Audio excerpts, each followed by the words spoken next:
Hello artist! This week we're going to continue working on our spooky Starry Night project that we started last week. So last week we learned about Vincent van Gogh's Starry Night painting, and we talked about how that would be the inspiration for the color used in Spooky Starry Night project.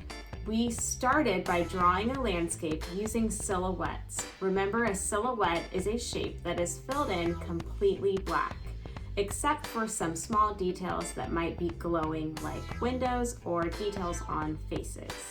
So you can continue working on your silhouette if you need to, but we're going to go over today how we'll add color in Vincent van Gogh's style. So Vincent van Gogh liked to use small brush strokes of color, and we're going to try to recreate that by using some different shades of colors and using some dashed lines. So let's go over our Spooky Starry Night project for day 2. So we learned about what Starry Night is. Starry Night is one of the most famous artworks in the world, painted by Vincent van Gogh in 1889 in France. Van Gogh was sick throughout his life and painted the view outside his hospital room 21 times, but Starry Night is the only painting he did at night. Van Gogh thought that nighttime was much more colorful than daytime. He said that the stars were more than simple white dots and saw them as glowing bursts of yellow, white, and gold. Why is Starry Night so famous? Well, Vincent van Gogh was part of the post-impressionist art movement in the late 1800s that was going on throughout Europe. His work is known for having thick brushstrokes of color, dark outlines of paint, and capturing movement by just using line. At first, people did not like Starry Night. In fact, it did not get sold until he passed away. The world was not used to seeing painting done in this way and rejected his style at first. But now, the original Starry Night sits inside the Van Gogh Museum in Amsterdam in the Netherlands. So last week, we started our project by drawing a landscape and some spooky Halloween silhouettes to go along with our landscape. Remember, a silhouette is a drawing that is represented by a solid shape. The edges match the outline of the subject, and the inside is filled in solid black. So if you need to finish any details from last week, I would do that first before adding any color today. You may have included a haunted house, maybe a graveyard, maybe some other spooky details like jack-o'-lanterns or bats, or something else that you thought of. So first you should draw your silhouette in pencil, outline with a black marker, and color it in so it is one solid shape. So for day 2, we're going to add color in the style of Vincent van Gogh. First, finish any drawing that you need to do from last week. We're going to start adding color today by drawing the stars in the sky. Then we'll draw wavy and spiral dashed lines throughout the sky with cool colors like blues, violets, grays, and blacks. We need to fill the entire sky. After, we'll draw short dashed lines around the ground as well. We need to fill the entire space. After drawing all of the dashed lines, then we're going to color over them. You can use a material like crayons or colored pencils for this. Use value by pressing harder to get a dark value and pressing lightly to get a light value in some areas of your landscape. You can also blend and layer colors like Van Gogh. So let's see our directions now. So for day 2 of your spooky Starry Night, we're going to add color to the sky and the ground around our silhouettes in the style of Vincent van Gogh. So you're going to need some coloring materials. You'll also need probably a pencil and an eraser, maybe the black marker that you were using if you didn't finish coloring in your silhouettes from last week.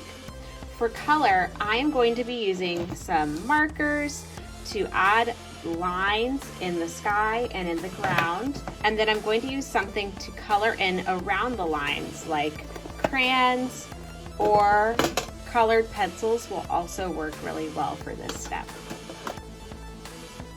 So we're going to work on the starry night sky first, and then we'll work on the ground. We're going to start by drawing circles where the stars will be. So Van Gogh liked to use circles for his stars instead of drawing a star shape. So I'm just going to go around my sky and draw some circles with a yellow marker. And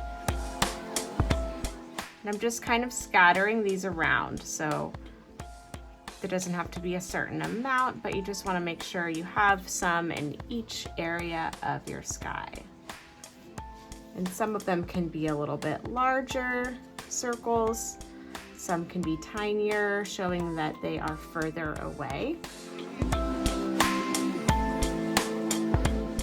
So now that I've added some circles for stars, I'm also going to use my yellow marker and make some dashes around each star. Van Gogh liked to use his paintbrush, and with paint he would make small broken lines of color, and that was part of the post-impressionist style that he is famous for. So we're kind of mimicking that with marker, or you could do this with a colored pencil or crayon if you don't have markers, by making short dashed lines around the stars. We're also going to continue that method of adding color when we add blues and purples to the sky.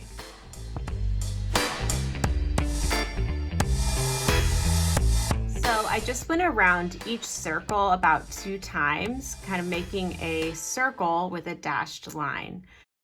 And this is going to give the effect that the stars are glowing. I'm also going to add a little bit of orange. That's an option you might want to do.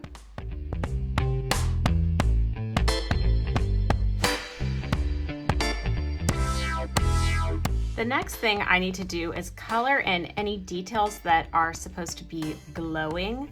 So like windows or doors in a haunted house, or details on a face in a jack-o'-lantern. You'll want to color those in an orange or yellow color so that it looks like they're glowing. Also, if you have a moon, you could choose to color that in yellow. Sometimes we might see a moon more in a orange shade, or maybe even kind of a white. So that's up to you. I'm also going to add those dashed broken lines around the moon shape.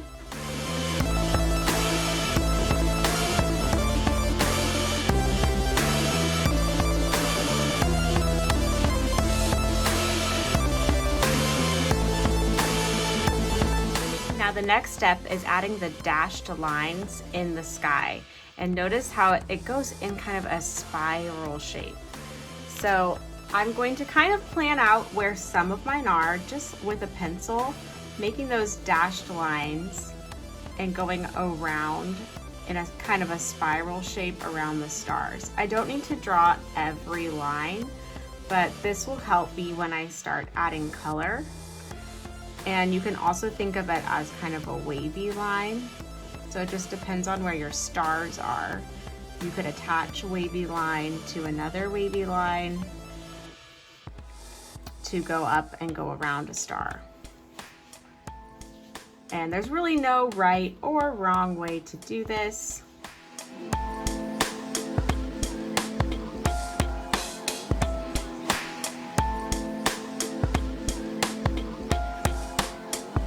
I have mapped out where the spiral lines and the wavy lines of the starry night sky will be, I can go ahead and start adding some colors, and I'm choosing mostly blues and purples. So like any shades of dark blue, dark purple, that would be great to use for this step. By doing this spiral or wavy line design, we are showing movement in the sky. So it not only looks like it's a starry night sky, but it does create the effect that the wind might be blowing, that there's some movement within the sky. So I'm just gonna pick one color to start. And I'm going to go over the dashed lines that I drew. I don't have to stay exactly on the pencil line, but I can go ahead and erase the pencil line when I am done with it.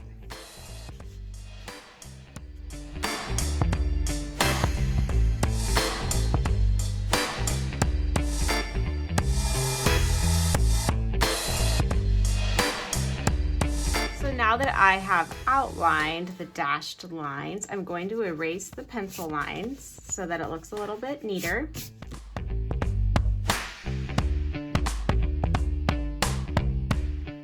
So now I'm going to go in and add more dashed or broken lines. And I'm going to use a thicker marker for this. If you have only one kind of marker, remember that you can use the tip of your marker to get a very thin line. You might be able to use the side of it to get a thicker line, or maybe part of the edge to get a more of a medium line. So it's good to have some different widths here. So I'm going to use a little bit of a thicker line, not super thick, and follow the shape that I made.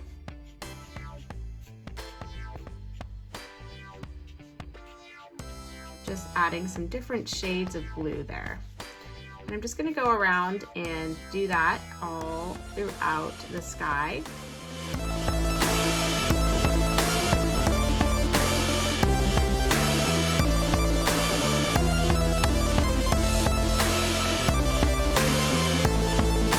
Now I'm going to go ahead and add another color, and I'm using a thinner line for this.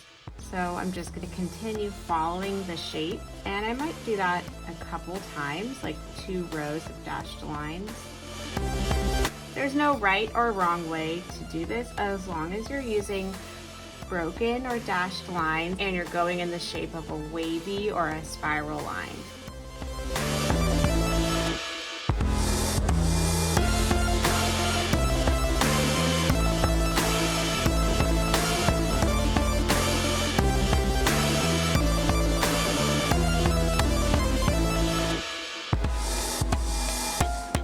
To add in a little bit of purple, so that's something that you can do if you'd like. It's good to have a variety of shades of colors, so blues, purples, even some gray, some blacks would all be great colors to add in your starry night sky.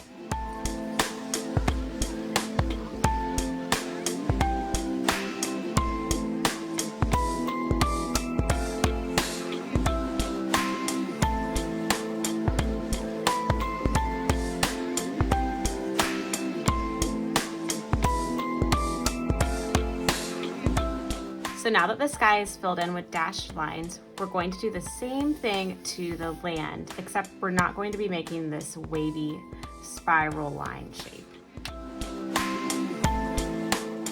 So I'm just going to make small lines of color, and I'm going to add a few different shades of greens and browns, but the ground could also be gray, it could be black. It totally depends on what's in your picture. So I'm just going through and adding these dashed lines, and then I will fill in with some other colors. I'm going to use some thinner and some thicker lines to show variety in the colors.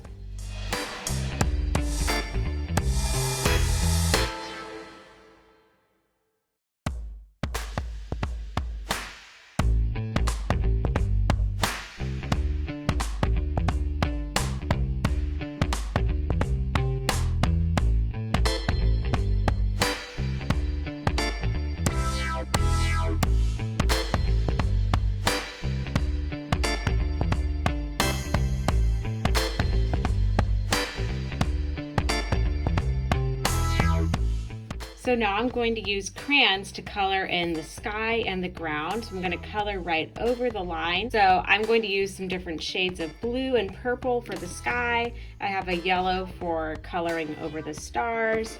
And then for the grass, I have some shades of green and brown and a little bit of black. And first, I'm just going to take my yellow and color around the stars. I can just color right over the marker lines, kind of in a circular motion.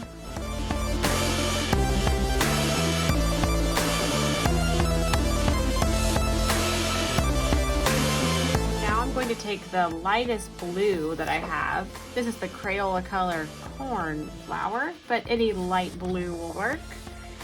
And I'm going to kind of color around the stars. So just with a light blue, and this is going to add to the glowing effect. So if it was really a glowing star, it would look a little bit lighter around the edge of the star. So I'm coloring with the light blue there. To get started on the background, you can just start drawing lines following that spiral swirly motion. I'm not going to fill in the entire thing with one color. I'm leaving some room for other colors.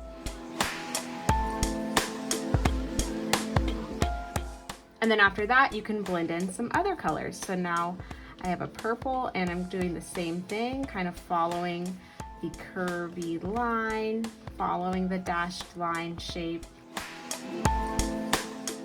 blending in some other colors.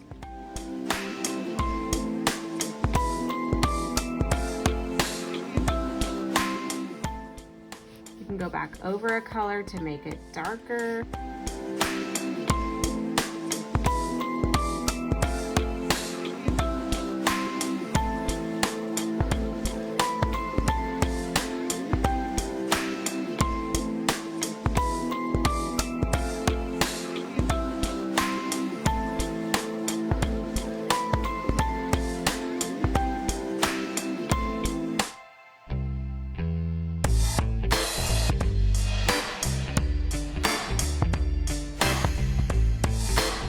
So now that my sky is colored in, I'm gonna move on to coloring in the ground, and I'm using some different shades of green and brown for this. When I'm coloring in the ground, I'm just gonna color it in with one color. And then I'm going to layer another color on top.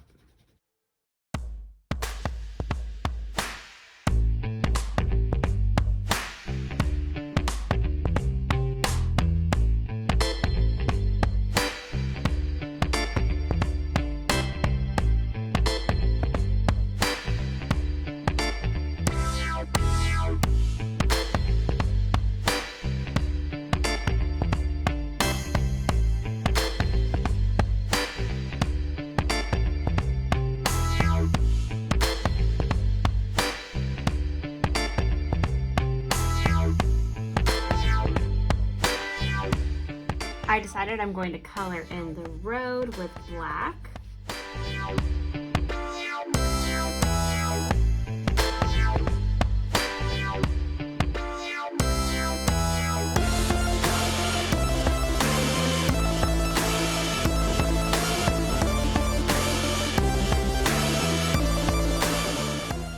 And to make the road stand out more, I'm going to use value by pressing harder with the crayon at the edge of the road and then gradually getting lighter and blending it into the color. So I'm pressing harder with the crayon at the edge of the road to get a dark black, and then I'm letting go and I'm not putting as much pressure on the crayon. So then I have darker edges, and that just really makes the road stand out a lot. So try to add value in some places in your spooky starry night.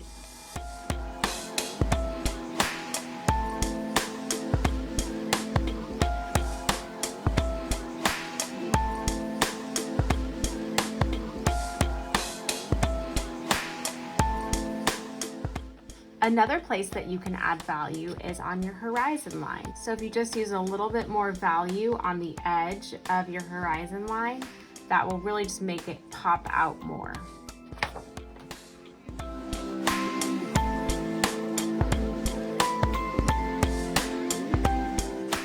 So I'm starting at the top of the hill, pressing harder with my crayon and letting go of the pressure so that the color gets a little bit lighter. And then the edges of the hills are really going to pop out.